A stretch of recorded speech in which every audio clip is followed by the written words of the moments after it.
This year, the EFRA Large-Scale European Off-Road Champions have a new class, Invitational Four-Wheel Drive. Could we start seeing some new champions in the future?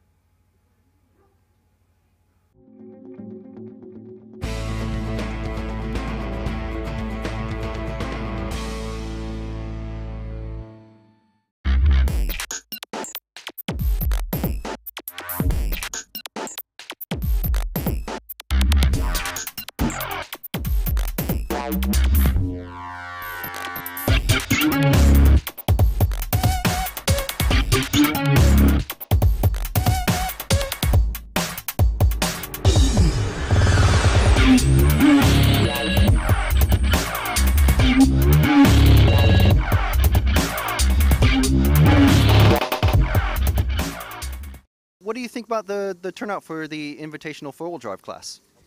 It's quite good. I mean, obviously it could be better, but it's the first year, so you've got to start with something, and I'm sure it'll go from strength to strength in years to come.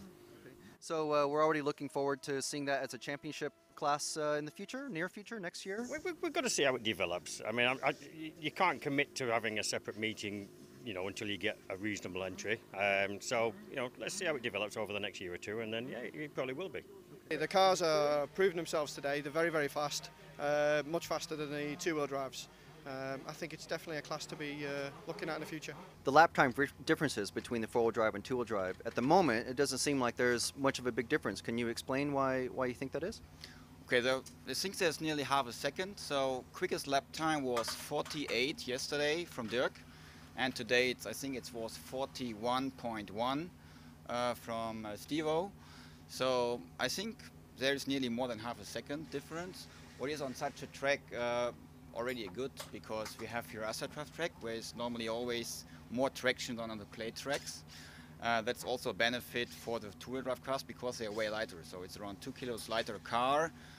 I think the two-wheel drive has a larger depth of good drivers in it.